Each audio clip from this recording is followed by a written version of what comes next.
രാവിലെ മുതൽ കാട്ടിയെല്ലാം ഭയങ്കര കരച്ചില്ല. വിരുന്നുകാരാണ്ട് ഇന്ന് വരുന്നുണ്ട്. ഇന്ന് എനിക്കത് പോവുകയും വേണം. പിന്നെ അതിന് വിശന്നിട്ട് അത് കിടന്ന കരയുന്നതായിരിക്കും. 2 ചോറ് അങ്ങോട്ട് ഇട്ട് കൊടുത്താൽ മതി, അതിന്റെ കരച്ചിൽ നിന്നോളൂ. പിന്നെ എന്നോട് പറഞ്ഞു ഇങ്ങനെ കരഞ്ഞു കഴിയുമ്പോൾ അത് വിരുന്നുകാർ വരുമെന്നുള്ളത് ഉറപ്പുള്ള കാര്യമാണ്. വിരുന്നുകാരാണ്ട് വരുന്നുണ്ട്.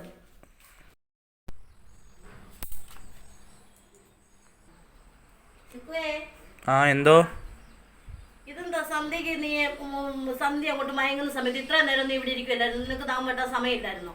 ഇപ്പൊ നീ നാഗം വെട്ടാൻ ഇറങ്ങിയേക്കുന്നത്?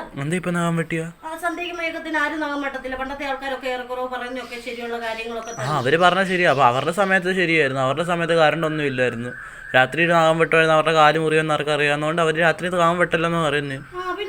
ഇപ്പം കറണ്ട് ഉണ്ട്. ഇപ്പം കറണ്ട് നാഗം വെട്ടുന്നതുകൊണ്ട് കുഴപ്പമൊന്നുമില്ല. സദ്യമയക്കത്തിന് ആരും കഴിക്കുകയോ കട്ടളപ്പടിയിലൊന്നും ഇരുന്ന് കഴിക്കുകയോ ഒന്നും ചെയ്യത്തില്ല. ശൂളം വിളിക്കുകയോ ഒന്നും ചെയ്യത്തില്ല. പണ്ടത്തെ ആൾക്കാർ ഞാനിപ്പോ കഴിച്ചില്ലല്ലോ. ഞാനിപ്പോ ശൂളം വിളിച്ചില്ലല്ലോ.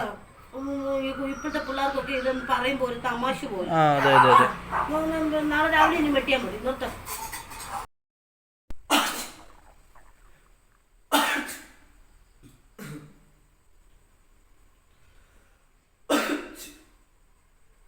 കുറെ നേരമായല്ലോ തുമ്മാൻ തുടങ്ങിയിട്ട്.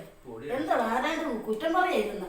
ഓണത്തിലാരാണ്ട് ഒപ്പിച്ചിട്ടായിരിക്കും വന്നത്. അന്നേരം ആരാണ്ടിരുന്ന് അങ്ങോട്ടും ഇങ്ങോട്ടും കുറ്റം പറയുന്നതല്ലേ തുമ്മല്. അയ്യോ ആരാണ്ട് കാര്യമായിട്ട് പറയുന്നുണ്ട്. കാര്യമായിട്ടിരുന്ന് ആരാണ്ട് കുറ്റം പറയുന്നുണ്ട്.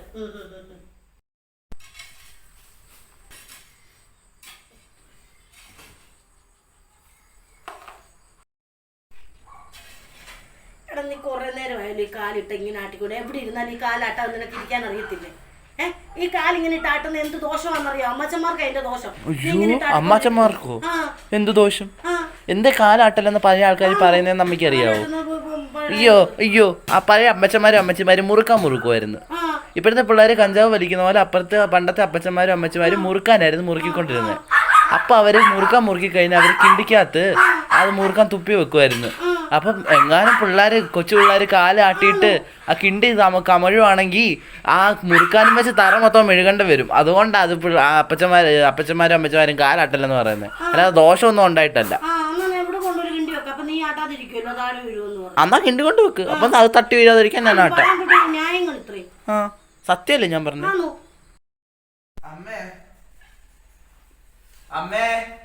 എന്തുവാടാ?